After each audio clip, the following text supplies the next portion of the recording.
aller dans Jean 13. Et en fait, encore une fois, j'ai encore expérimenté une chose que j'aime tellement. J'aime tellement quand le Seigneur il me conduit de cette manière, j'aime tellement quand le Seigneur il me parle de cette manière. C'est-à-dire que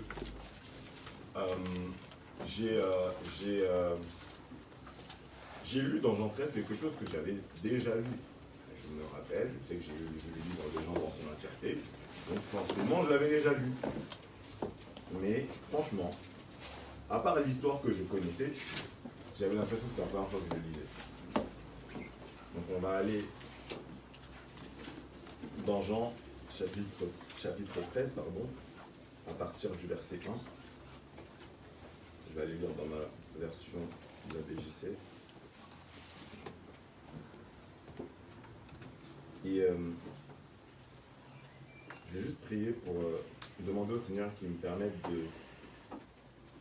d'exprimer au mieux sa volonté et de me conduire, parce que c'est vrai qu'en le lisant, je voyais qu'il y a énormément d'informations en fait dans ce qu'on va lire.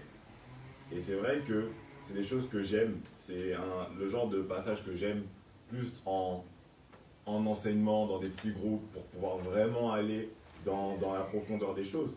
Et là, j'aimerais vraiment que le Seigneur puisse me conduire pour que je ne saute rien de ce qu'il veut que je donne, mais que je ne rentre pas trop dans une profondeur pour perdre quelqu'un. Père éternel, merci Seigneur, merci pour ta parole, merci pour ce moment. Seigneur, nous prions que Seigneur, tu puisses, par ton Saint-Esprit, nous enseigner, Seigneur, que tu saisisses ma bouche, Seigneur, et que je ne donne que, Seigneur, ce que tu veux que je puisse donner aujourd'hui, Seigneur Dieu. Merci, Seigneur, pour ton pain, Seigneur, pour la nourriture céleste, Seigneur Dieu, que tu permets que nous partagions encore une fois dans le nom de Yahushua. Amen. Juste un instant. Donc je lis. Or, avant la fête de Pâques, Yahushua, sachant que son heure était venue de passer de ce monde vers le Père, comme il avait aimé les siens qui étaient dans le monde, il les aima jusqu'à la fin. Et après le souper, alors que le diable avait déjà mis dans le cœur de Yehuda Iscariote, fils de Shimon, de le livrer, excusez-moi. Donc, il avait déjà mis dans le cœur de Judas de le livrer. Yahushua, sachant que le Père avait tout remis entre ses mains, qu'il était sorti d'Élohim et qu'il s'en allait à Élohim, se lève du souper, dépose ses vêtements, et prenant un linge, il s'en ceignit. Ensuite, il verse de l'eau dans un bassin. Il se mit à laver les pieds de ses disciples et à les essuyer avec le linge dont il était saint. Alors il vint à Shimon Pétros, et celui-ci lui dit, « Toi, Seigneur, tu me laves les pieds ?» Yahushua répondit et lui dit, « Ce que je fais, tu ne le sais pas maintenant, mais tu le comprendras dans la suite. » Pétros lui dit, « Non, tu ne me laveras jamais les pieds. » Yahushua lui répondit, « Si je ne te lave pas, tu n'as pas de part avec moi. » Shimon Pétros lui dit, « Seigneur, non seulement mes pieds, mais aussi les mains et la tête. » Yahushua lui dit, « Celui qui s'est baigné n'a besoin que de se laver les pieds pour être entièrement pur. Et vous êtes purs, mais pas tous. » Car il connaissait celui qui le livrait, c'est pourquoi il dit, « Vous n'êtes pas tous purs. » Après donc qu'il leur eut lavé les pieds et qu'il eut repris ses vêtements, s'étant remis à table, il leur dit, « Comprenez-vous ce que je vous ai fait? Vous m'appelez docteur et seigneur, et vous dites bien, car ainsi je suis. Si donc je vous ai lavé les pieds, moi le Seigneur et le docteur, vous devez vous aussi vous laver les pieds les uns les autres. Car je vous ai donné un exemple, afin que vous agissiez, comme j'ai agi envers vous. Amen, amen, je vous le dis, l'esclave n'est pas plus grand que son maître, ni l'apôtre non plus, ni l'apôtre plus grand que celui qui l'a envoyé. Si vous savez ces choses, vous êtes bénis, pourvu que vous les pratiquiez. » On peut s'arrêter là. En fait, dans un premier temps, je vais aller dans la première lecture. La première lecture qui est assez simple. celle que tous on a de ce passage. Tous les lecteurs de la Bible, toutes les personnes qui ont quelques années avec le Seigneur connaissent ce passage où Jésus veut laver les pieds, enfin Jésus va laver les pieds de ses disciples, arrivé à Pierre. Pierre ne veut pas qu'il lui lave les pieds, et quand Jésus va lui dire mais si je ne te lave pas les pieds, tu n'auras pas de part avec moi, Pierre, forceur qu'il est, comme d'habitude, il va dire bon, pas seulement les pieds, mais il faut tout laver.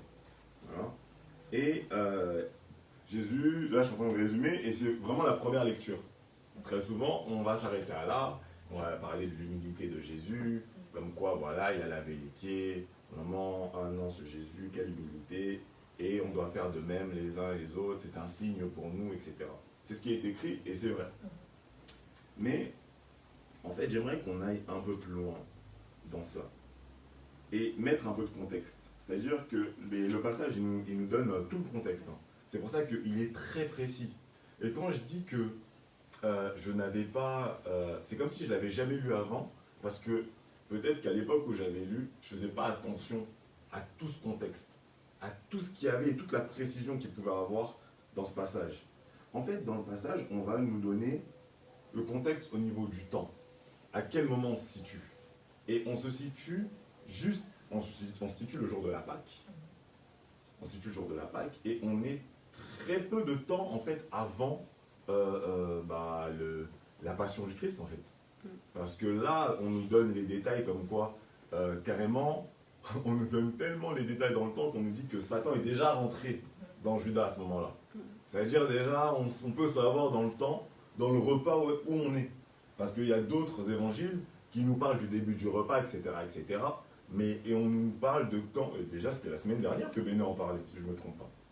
Béné en parlait la semaine dernière. Et on nous parle de quand Satan va rentrer. Mais là, dans ce passage-là, on est à un moment où Satan est déjà rentré dans Judas. C'est pas important pour nous aujourd'hui, mais c'est juste pour vous montrer que c'est extrêmement précis dans le contexte. On va carrément nous dire comment Jésus a retiré ses vêtements. J'avais jamais fait attention à ça en fait. Je n'avais jamais fait attention. Jésus qui retire ses vêtements, il retire sa tunique, il se ceint juste dans d'autres versions où je suis allé, on nous dit une sorte de serviette en lin. Et en fait, c'est typiquement le vêtement des esclaves. En fait. Typiquement. Et donc Jésus va se vêtir de cette manière et il va commencer à faire quelque chose qui était justement une tâche qui n'était pas méconnue des Hébreux. C'était quelque chose qui se faisait. C'était quelque chose qui se faisait, mais qui se faisait par les esclaves, par les serviteurs. Et donc à ce moment-là, Jésus va vraiment rentrer dans un ministère de serviteurs. Je mets des guillemets dans le ministère, on va le comprendre comme on aime bien le comprendre. Mais Jésus va vraiment travailler en tant que serviteur. Et c'est quelque chose qui va choquer. C'est quelque chose qui va choquer Pierre notamment. Et en fait, quand je l'ai lu tout à l'heure, je me suis dit non, c'est impossible. Cette histoire, c'est impossible que ça veuille dire juste ce que je lis. C'est obligé que ça veut dire quelque chose d'autre. Parce que le niveau de détail qu'il y a, et là vraiment, je suis en train de vous parler comme ce que je fais lors des partages avec les différents groupes que je peux avoir. C'est très important en fait, de relever les détails, de quand on voit autant de précision dans la parole, se dire, il y a quelque chose à comprendre. Il y a quelque chose, je ne dois pas passer à côté de quelque chose. Et en fait, donc je vais relire, voilà, non, on va s'attarder en fait sur l'échange que Pierre a eu avec Jésus. Un échange qui m'a beaucoup fait rire parce que plus tu lis la parole et plus la personnalité de Pierre elle est vraiment marrante. C'était vraiment un spécimen celui-là. Donc où est-ce qu'on est? Au verset 8. Pierre, donc dans ma version, Pétros lui dit « Non, tu ne me laveras jamais les pieds. » Yahushua lui répondit « Si je ne te lave pas les pieds, tu n'as pas de part avec moi. » Et en fait, ça, au niveau de la logique, on ne peut pas lire ça et continuer, blablabla, on continue les versets. Il y a quelque chose qui ne va pas là. Pierre, il va dire « Tu ne me laveras jamais les pieds. » Jusque-là, c'est normal, c'est son maître. Donc là, c'est normal. Mais comme d'habitude, les réponses de Jésus, elles sont anormales. Et le problème, c'est que nous, on s'est accommodé à des réponses bizarres de Jésus. On dit, non mais c'est le Seigneur, il est comme ça. Hein. Après, on va sortir des choses du genre, les voies du ciel sont impénétrables. Notre intelligence, face à l'intelligence de Jésus, c'est pas possible de comprendre. Non. On doit vraiment demander au Saint-Esprit parce que la Bible, c'est plus un livre cacheté en fait. C'est plus un mystère pour nous. C'est plus censé être un mystère pour nous. C'est-à-dire que son Saint-Esprit, il est censé nous révéler et on doit comprendre ce qui se passe. Comment, alors que Pierre agit d'une manière logique en disant « tu ne me lèveras jamais les pieds », Jésus lui dit « si je ne te lave pas les pieds, tu n'auras pas de part avec moi ». Est-ce que déjà tout le monde comprend ce qu'il veut dire par « tu n'auras pas de part avec moi » ? Tu n'auras pas de part avec moi en fait, c'est que tu ne peux pas m'appartenir en fait si je ne te lave pas les pieds. Si je ne te lave pas les pieds, tu ne peux pas faire partie du royaume. Juste parce que cette fameuse part, c'est la part en fait dans le royaume. C'est la part des rachetés. C'est l'héritage de ceux qui ont été sauvés. Et en fait, il dit, si je ne fais pas cette action, tu ne pourras pas être sauvé. Ceux qui ont permis que je puisse le faire, eux ont été sauvés. Eux, ils sont sauvés. Mais si je ne te le fais pas, tu ne pourras pas être sauvé. Et en fait, là, on se dit, mais c'est pas normal. Le fait qu'il ne lui lave pas les pieds, ça pourrait l'empêcher d'être sauvé. Mais à ce moment-là, je me suis demandé, mais qu'est-ce que c'est que laver les pieds, en fait? Parce que c'est ça, en fait, la question logique qu'on doit se poser. Si laver les pieds, ou du moins le fait de ne pas laver les pieds, fait que tu n'es pas sauvé, qu'est-ce que symbolise le lavage des pieds, en fait, du Seigneur? Là,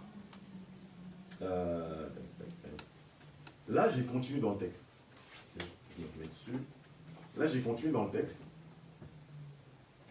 Et on en était à... Voilà. On en est ensuite à ce que dit Jésus. Jésus lui dit, si je ne te lave pas les pieds, tu n'as pas de part avec moi. Et Pierre, fidèle à lui-même, il va aller dans l'abus. Donc il va dire, bon, comme c'est comme ça, vu qu'il veut la part, il dit, non seulement les pieds, mais il faut me laver tout entier. Et là, qu'est-ce qu'il va lui répondre Jésus? Jésus va lui dire, celui qui s'est baigné n'a pas besoin de se laver les pieds pour être entièrement pur, et vous êtes purs, mais pas tous. Encore une fois, dégâts dans ma tête. Là, il y avait un dégât des eaux. Je ne comprenais plus rien. Je dis, mais c'est quoi ça? On dirait, ils ne sont même pas dans la même conversation. Moi, à chaque fois que je lis des échanges de Jésus avec des gens, on dirait qu'ils ne sont pas dans la même conversation. Il lui... non, c'est pas possible ce Jésus. Il lui dit, celui qui s'est baigné n'a pas besoin de se laver les pieds pour être entièrement pur, et vous êtes purs, mais pas tous. Ah, si, ah, oui. Attends, excuse-moi. Oui, dis-moi. Tu as modifié en lisant. Non, on n'est juste pas à la même version. Ah, parce que moi, c'est écrit, Jésus lui dit, celui qui s'est baigné n'a besoin que de se laver les pieds pour être entièrement pur. Oui, mais moi je dis, celui qui s'est baigné n'a besoin... Ah oui, pardon, j'ai dit n'a pas. Excusez, oui, j'ai mis un pas. Parce que c'est pas pareil. Oui, j'ai mis un pas, excusez-moi. Donc je relis, celui qui s'est baigné n'a besoin de se laver... Que de se laver les Et pieds. où le que? Ah oui, n'a besoin que de se laver les pieds pour être entièrement pur. Et là, en fait, il y a encore un détail. On parle de pureté. Oui, vas-y. Quand il parle de laver, il parle du baptême. Non. Non. Mais on va y aller. On parle de pureté. Dans cette histoire, on va parler de pureté. Avant ça, on a parlé de part avec lui et de pureté. Et en fait, c'est les deux choses fondamentales qui sont cachées derrière ce passage-là. En fait. Dans ce passage-là, il y a deux lavages qui sont évoqués. Il y a le lavage des pieds et le bain. Quand Pétros va demander qu'il lave tout entier, ça parle à Jésus. Parce que lui, il ramène la notion de bain. Donc la notion de bain, elle existe vraiment. Mais il dit, quand tu as déjà fait le bain, tu n'as pas besoin de te laver tout entier, tu n'as plus besoin de te laver que les pieds. Est-ce que c'est clair pour tous? Je n'ai pas encore expliqué, mais on est en train de mettre les choses. Et en fait, le truc, c'est que, en cherchant un peu, j'ai compris que le fait de laver les pieds au début de ce passage, il est question de ce qui permet d'avoir une part avec Christ. C'est-à-dire, tout ce qu'il a pu faire au début, se mettre en esclave, se ceindre d'un lin, etc., se mettre en esclave, déposer son vêtement. C'est exactement ce qu'a fait le Seigneur et c'est l'action du Seigneur. C'est ce qu'a fait Jésus en fait. C'est l'accomplissement en fait de sa mission. Et dans ça, là, dans ce petit passage, il est en train de mimer toute sa mission.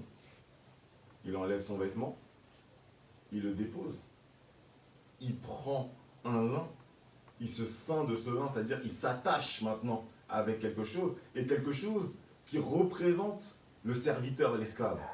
C'est exactement ce que le Seigneur a fait en fait. Il a quitté son trône de gloire avec un vêtement glorieux, son vêtement de roi, son vêtement de seigneur, il l'a mis de côté, il est descendu, il est devenu esclave. Et quand il est devenu esclave, il est allé jusqu'à faire un acte qui est de la folie, qui est qu'un seigneur puisse laver les pieds de ses serviteurs. Et en fait, par là, je comprenais que cet acte en question, c'est l'œuvre de la croix, qui est folie. C'est de la folie pour ceux qui périssent. Parler avec les gens qui ne croient pas. Et notamment des gens qui ont une foi, mais qui n'est pas la foi en Christ. Les musulmans qui vont dire, ok, Dieu veut sauver l'humanité, mais Dieu va mourir pour sauver des gens. Ça n'a pas de sens. Ça n'a pas de sens. Tout comme un seigneur qui enlève ses vêtements, qui s'habille en esclave et qui va laver les pieds de ses disciples, ça n'a pas de sens. Nous, on n'a pas la notion d'avoir un maître. Je ne sais pas si quelqu'un ici a un maître. Mais moi, on n'a pas la notion d'avoir un maître. Même la notion de roi, on ne la connaît pas. C'était cette semaine que je me rendais compte. En fait, je priais le Seigneur et je disais, mais apprends-moi à être un sujet. Parce qu'en fait, la notion de roi, je ne la connais pas. Il y a des pays dans ce monde où ils ont des rois et des reines. Et eux, ils ont peut-être plus cette fibre. Ils comprennent peut-être plus ce que c'est que d'avoir un roi. Mais moi, je n'ai pas de roi. Mon président en France, j'ai peu d'estime pour lui. Mon président au Congo, encore moins.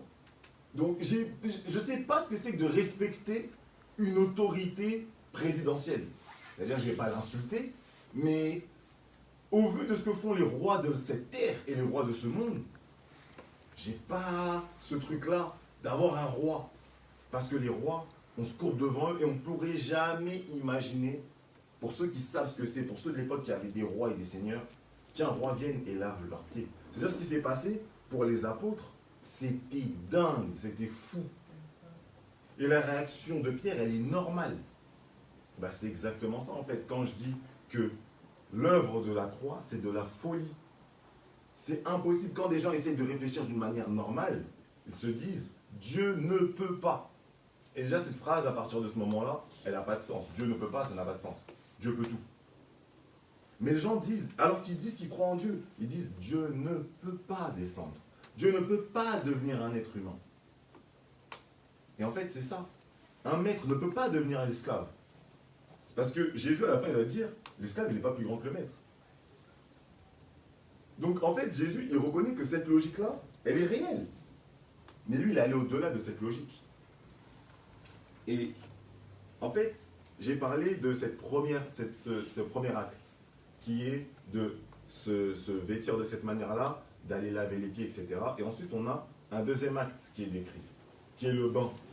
Quand Pierre va demander à ce qu'il le lave entièrement, Jésus, il va lui parler du bain. Il va dire oui, mais celui qui a déjà été baigné, il n'a plus besoin qu'on lui lave. Il a besoin uniquement de se laver les pieds, parce qu'il est déjà propre.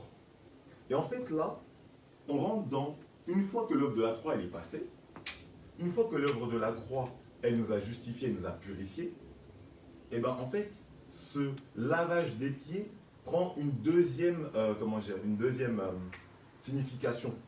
C'est plus l'acte qu'on a vu au début de Dieu qui vient, qui descend et qui fait quelque chose de fou, mais c'est la purification au quotidien. Et en fait, là, Jésus est en train de dire que, mais en fait, ceux qui sont déjà baignés, eh ben, maintenant, quand ils trébuchent, ils n'ont plus besoin de prendre de nouveau le bain, parce qu'ils sont déjà purs. Ils ont juste besoin de se laver les pieds. Est-ce que on me suit? Parce que je sais que là, on dirait, il fait un peu chaud. Je vois des gens qui ouvrent grand les yeux pour rester éveillés. Ça lutte comme pas possible. Je sais que c'est pas le message qui vous ennuie. Amen. Je sais que c'est pas le message. Je sais que c'est la chaleur, etc. Si moi-même j'étais assis, ça serait compliqué. Mais est-ce que, jusqu'à là, vous avez compris les notions, les différentes notions en fait qui sont évoquées dans ce passage? Pour résumer, il y a le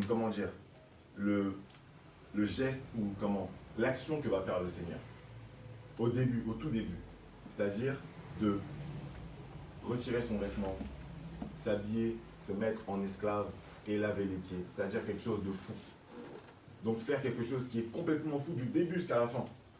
Parce que je me demande, est-ce qu'ils avaient déjà vu le maître aussi vulnérable dans sa nudité, entre guillemets? Parce qu'il avait plus son vêtement.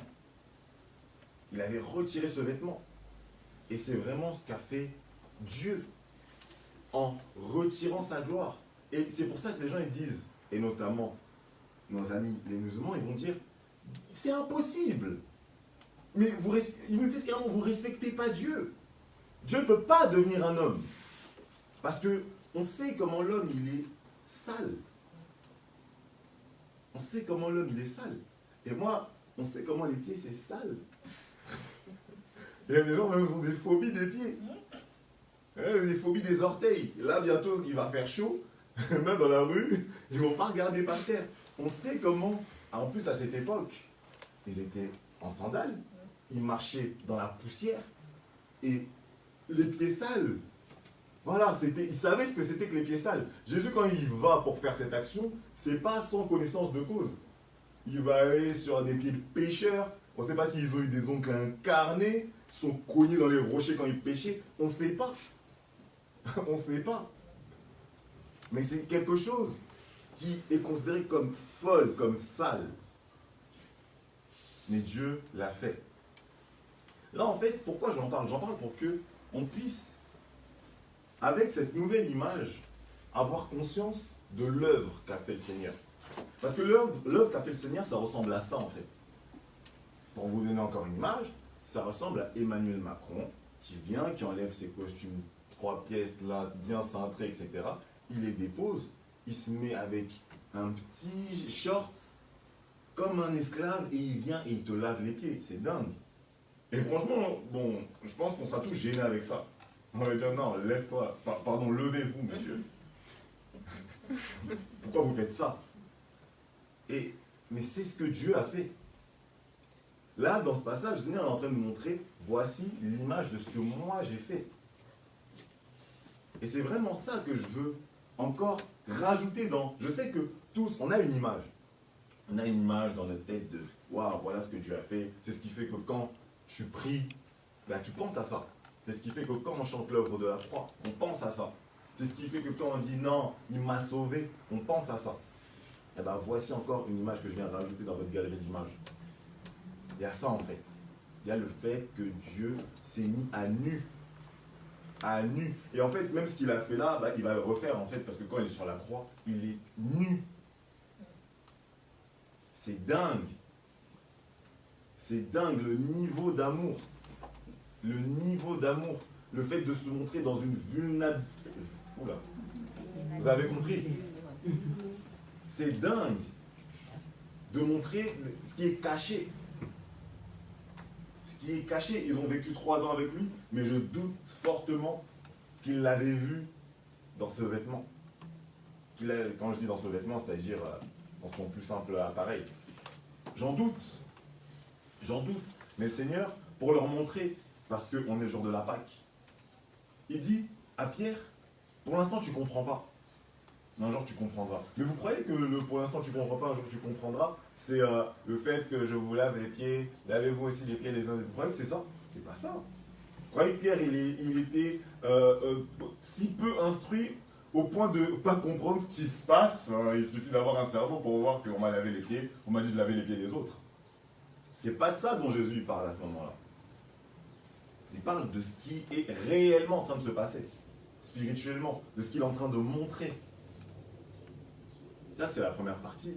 Mais la deuxième partie, c'est dans le fait que Le Seigneur maintenant est en train de nous dire que son œuvre, en fait, elle est parfaite. Cette œuvre qui lui a tant coûté, qui lui a coûté si cher, elle est parfaite. Elle est tellement parfaite que, une fois que le bain est pris, tu n'as plus besoin de refaire le bain. Vous voulez qu'on lise où est-ce qu'il dit ça? Au verset 10, on lit, Yehoshua lui dit, celui qui s'est baigné n'a besoin que de se laver les pieds pour être entièrement pur, et vous êtes purs. Mais pas tous. Parce qu'il y en a un, il va mourir avant l'œuvre de la croix, donc bon. Et en plus, on sait tout ce qu'il a fait. Donc, et là, on se rend vraiment compte que le bain, en fait, il est fait une fois. Jésus ne va pas remourir sur la croix pour toi. Il l'a déjà fait. Il a tout accompli. À ce moment, il nous a rendus purs. Clairement, il nous a rendus purs. Et là, il nous a rendus, ouais, les I et les U, pour nous les Congolais, c'est compliqué. Il nous a rendus purs. Et c'est dingue, en fait. C'est dingue de se dire que, parfois, on va demander pardon, redemander pardon pour quelque chose. On va avoir de la culpabilité, ce dont parlait Béné la semaine dernière. Alors que le Seigneur, lui, dans son logiciel, les choses ont déjà été faites et il nous parle simplement de nous laver les pieds.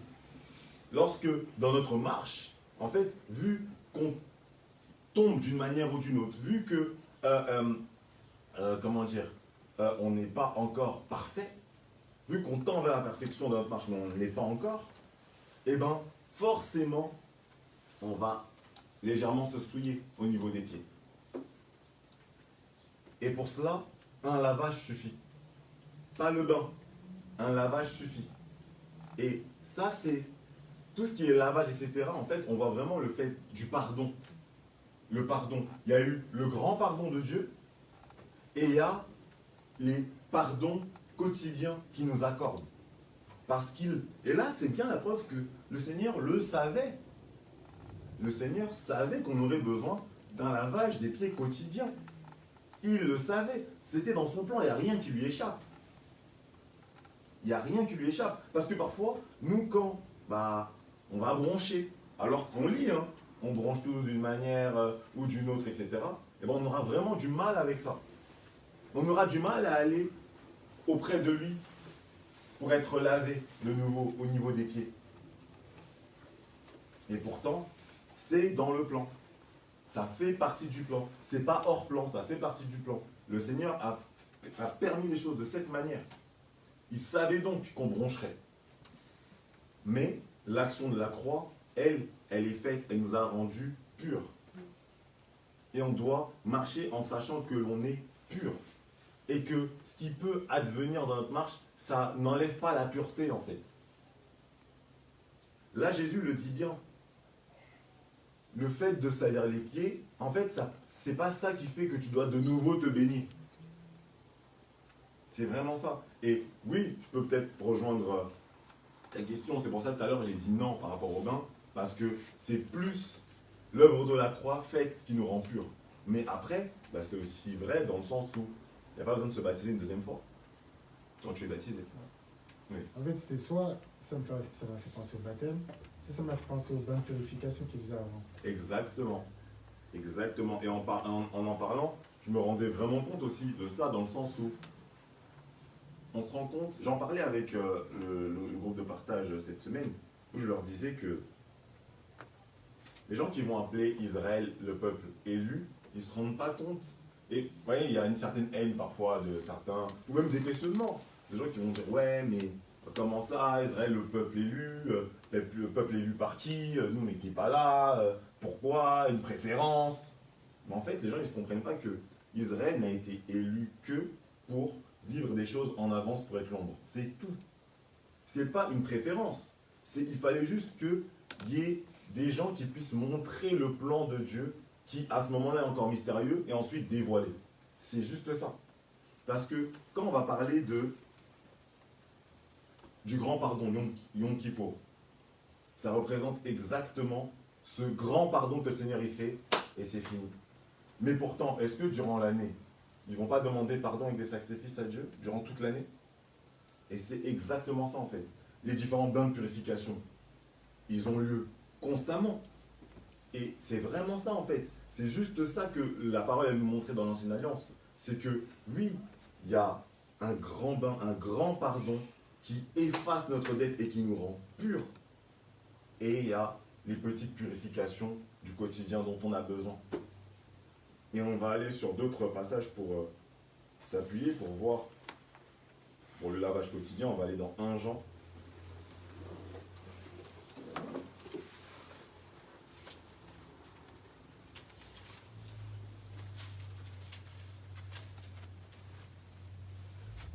Chapitre 1.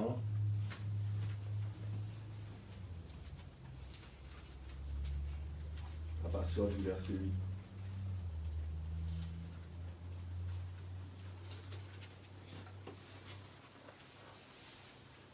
La Bible nous dit, si nous disons que nous n'avons pas de péché, nous nous égarons nous-mêmes, et la vérité n'est pas en nous.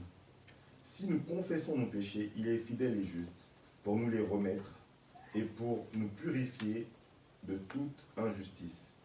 Si nous disons que nous n'avons pas de péché, nous le faisons menteur, et sa parole n'est pas en nous.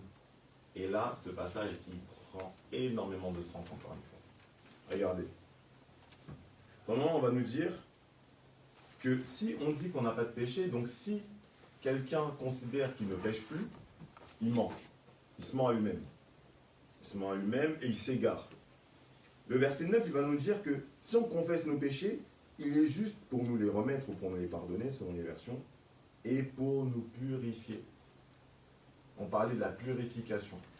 Et en fait, si on reconnaît qu'on a des péchés, qu'on reconnaît que oui, on peut tomber, et qu'on a besoin d'une purification quotidienne, qu'on a besoin de ce lavage des pieds, et bien lui, il va nous laver les pieds. Et là, Pierre, le problème c'est qu'il n'avait pas reconnu en fait. Il avait dit jamais, tu vas jamais me laver les pieds. Et Jésus lui dit, mais en fait si je ne fais pas ça, il y a un problème. Et au verset 10, on nous dit, si nous disons que nous n'avons pas de péché, nous le faisons menteur, et sa parole n'est pas en nous. Et avant, je ne comprenais pas ça. Je ne comprenais pas ça parce que j'avais pas cette parole qui dit que forcément, en fait, bah, on aura besoin, en fait, de se purifier. J'avais pas cette parole. Mais en fait, dans ce qu'on a lu dans Jean tout à l'heure, le fait qu'ils disent que, qu'ils nous fassent comprendre que bah, vous aurez besoin, en fait, de cette purification. Vous en avez besoin, déjà, pour prendre part avec moi, pour avoir part avec moi. Mais aussi, il y a eu le bain, mais il faut que vous laviez les pieds. Et en fait, si toi tu dis que tu n'as pas de péché, tu es en train de dire que c'est un menteur. Tu es en train de dire que quand il dit qu'il faut qu'on se lave les pieds, il ment. Et il finit par dire que ça veut dire que sa parole, elle n'est pas en nous. C'est-à-dire que cette parole-là, où il nous fait comprendre qu'on a besoin de se laver les pieds quotidiennement, non seulement elle est fausse, parce que moi je dis que je n'ai pas de péché, et deuxièmement, bah, cette parole, c'est bien la preuve qu'elle n'est pas en moi en fait. Est-ce que tout le monde arrive à suivre ? C'est bon pour tout le monde. Vraiment, n'hésitez pas. Pourquoi je dis n'hésitez pas, je le dis tout le temps parce que tout le monde arrive à suivre, mais n'hésitez pas parce que je suis conscient que c'est pas évident, que c'est pas simple. Et si quelqu'un a besoin, en fait, je reviens sur quelque chose. Parce que de toute façon, pour vous dire vrai, je ne vais pas parler pendant 1 heure. Donc il n'y a pas de problème en fait pour revenir sur quelque chose. Là, on va aller dans 1 Jean toujours, mais au chapitre 2.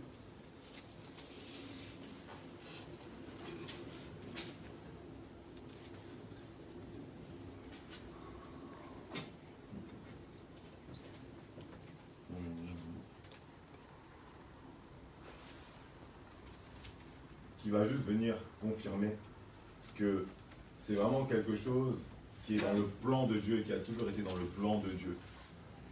C'est à partir du verset 1, « Mes petits enfants, je vous écris ces choses afin que vous ne péchiez pas. Et si quelqu'un a péché, nous avons un, je vais lire dans ma version, Parakletos, auprès du Père Yoshua Mashiach le juste. » Est-ce que quelqu'un peut lire dans une autre version pour que on remplace Parakletos par voilà, un avocat auprès du Père, Yoshua le juste. Et en fait, il a fallu que celui qui était sans péché puisse devenir comme un esclave pour laver les pieds de ceux qui étaient sales Et en fait, c'est vraiment ça qu'on est en train de nous lire ici, où on nous dit que, oui, le but c'est de ne pas pécher. C'est-à-dire que Jean, quand il écrit ces choses, il n'écrit pas ces choses pour qu'ils disent, ah, voilà, c'était dans le plan de Dieu, on peut pécher, donc voilà, il y a le bain, il y a eu la purification de la croix, donc on peut pécher, donc il n'y a pas de problème, sauver une fois, sauver toujours, comme on peut le dire dans certaines congrégations. Une fois qu'on est sauvé, c'est bon, on ne peut plus perdre le salut, etc., etc. Là, en fait, Jean il est en train de leur dire que je vous écris en fait pour que vous ne péchiez pas. Le but, c'est que vous ne péchiez pas. Ce que Dieu veut, c'est qu'on ne pêche pas. Mais il dit, et si, ou peut-être, mais si quelqu'un a péché, eh bien, il y a une solution. En fait, c'est ça qu'il est en train de dire. Le but, c'est que vous ne péchiez pas. Mais si quelqu'un a péché, dans le plan du Seigneur, eh bien, il y a une solution. Et cette solution, c'est la confession des péchés. Cette solution, c'est le fait qu'on demande pardon au Seigneur, avec un cœur sincère. Et c'est vraiment ça, en fait, dont je voulais vous parler. C'était qu'on puisse vraiment avoir l'image de ce que le Seigneur a fait. L'image de ce que le Seigneur a fait, c'est un maître qui, en fait, le pire dans tout ça, c'est que, tout à l'heure, je disais que il s'est comporté comme un serviteur, et pourtant, là, il était au milieu de ses serviteurs. Mais quand on regarde l'image, il est même plus bas que ses serviteurs. Il est même plus bas que ses serviteurs. Parce que la position dans laquelle il était, l'accoutrement dans lequel il était, même ses serviteurs n'étaient pas... C'est-à-dire que le Seigneur, quand il est venu comme le plus petit des hommes. Parce qu'en venant en tant qu'homme, il aurait pu venir en tant qu'homme, mais homme dans la gloire, en tant qu'homme puissant, homme riche. Et en fait, quand on dit que le Seigneur il est venu, il a pris un corps charnel, un corps d'homme, etc. Il n'a pas juste pris un corps d'homme. Hein. Il a pris un corps d'homme misérable. C'est-à-dire qu'il ne s'est pas arrêté à la notion d'homme. Chez les hommes, il allait chercher le plus petit des hommes. Il est mort avec la mort la plus honteuse qui soit. Je le répète, il est mort nu. Vous savez, ça c'est une chose qui peut être choquante, mais dans les représentations, etc., Jésus il est habillé avec un petit... voilà. Mais la réalité, c'était pas ça. Hein. La réalité, c'était pas ça. Il est mort nu. Une mort honteuse. Honteuse. On dit maudit soit celui qui est pendu au bois. Et en fait, c'est vraiment ce qu'on doit se mettre dans la tête pour considérer. Parce que les choses qu'on vient, quand on parle du Seigneur et on parle de l'action du Seigneur, c'est pas pour que on se gargarise avec ça, on se dit ah maintenant je sais un peu ça sur le Seigneur, voilà, j'en sais un peu plus et tout. Comme ça après je pourrais le dire aux autres. Ouais, tu sais que en fait quand on dit laver les pieds, c'est pas laver les pieds. Hein. Non, c'est pas pour ça en fait. C'est pour que en nous on puisse recevoir cette parole, qu'on puisse recevoir quelque chose que on ne savait pas forcément sur le Seigneur et qu'on puisse considérer davantage son action.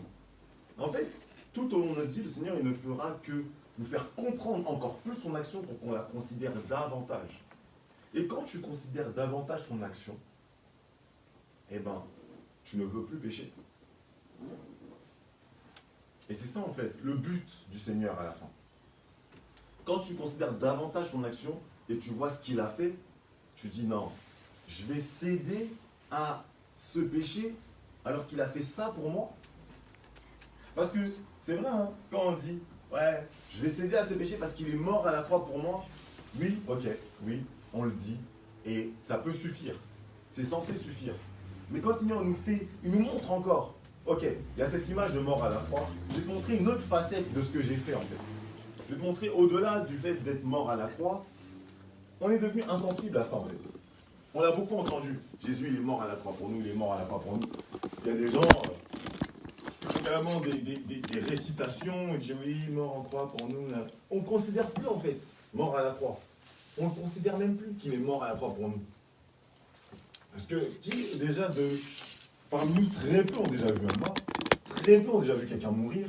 Il y a des images en fait qu'on a beau les dire et les répéter, dans notre tête, il n'y a pas de connexion en fait. Ça ne nous parle pas. C'est comme quand je parlais du fait du roi.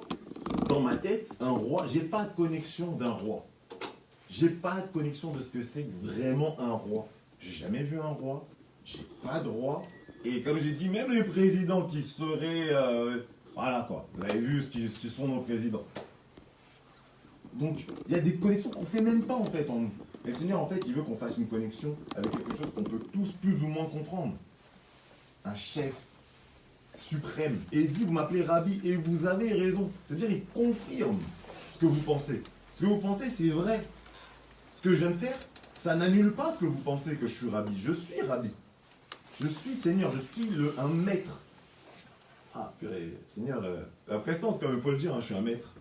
Il dit, je suis un maître. Oui, c'est vrai. Mais ce que j'ai fait là, vous le comprendrez plus tard. Vous comprendrez plus tard ce que j'ai fait là. Et c'est donc que c'est bien, quand il dit ce que j'ai fait, vous le comprendrez plus tard, il n'est pas question simplement de laver les pieds. Il est question de ce qui va se passer juste un peu plus tard. C'est juste un peu plus tard en fait. Pour ça, on nous a mis tout le détail, on nous a mis tout le contexte. C'est juste un peu... Parce que là, Jésus, il sait que, au début, on va carrément nous dire que... Et Jean, il a vraiment dépeint la scène. Il a vraiment dépeint tout le contexte. Comme quand dans un livre, tu lis un livre et tellement c'est bien décrit, tu as les images dans ta tête. Jean, au début, va nous dire, « Or, avant la fête de Pâques, Yoshua, sachant que son heure était venue de passer de ce monde vers le Père, comme il avait aimé les siens qui étaient dans le monde, il les aima jusqu'à la fin. » Il ne dit pas ça pour rien. Pourquoi il est déjà en train de parler de fin? On n'est pas encore à la fin. Techniquement, à ce moment-là, on est juste à Pâques et ils sont juste en train de manger. Pourquoi il parle de la fin? Parce qu'en fait, là, à ce moment-là, il est en train de prophétiser la fin. Il est en train de vivre la fin et de montrer ce qui va se passer à la fin. C'est vraiment ça en fait. Ce contexte-là, il vient pour nous poser que, à partir de ce moment-là, on est déjà dans le commencement de la fin de Jésus sur terre. D'où on est presque dans un bilan. Sachant que son heure était arrivée, il savait que c'était le moment de passer vers le Père, on parle de l'amour qu'il a eu, on parle de... C'est la fin en fait. Là, on rentre dans le commencement de la fin. Et dès le commencement de la fin, Jésus lui montre ce qui va se passer à la fin. Est-ce que c'est clair? Et c'est vraiment le message que le Seigneur permet que je puisse passer aujourd'hui. Et que, encore une fois, on puisse considérer ce qu'il a fait. Qu'on puisse avoir une image nouvelle dans nos esprits de ce qui s'est passé. Et ce qui s'est passé, c'est clairement ça. Un maître qui va laver les pieds de ses disciples. Et que le Seigneur nous fasse grâce. Et que vraiment ces choses-là viennent rajouter de la crainte en fait. Viennent rajouter de la considération et du respect pour l'œuvre de la croix et pour ce qu'il a fait. Afin que nous ne péchions plus. Afin que nous ne péchions plus. Et quand bien même il nous venait de pécher, on puisse avoir cette considération que quand je pêche, c'est Jésus, le maître, qui vient et qui me lave les pieds. C'est-à-dire que Jésus, qui est maître, qui est glorifié, etc., qui est glorieux, je le fais encore travailler. Là, c'est Hardy qui dit. Voilà. Parce qu'on sait que tout est accompli. Mais dans l'image, en fait. Dans l'image, c'est ça. Oui.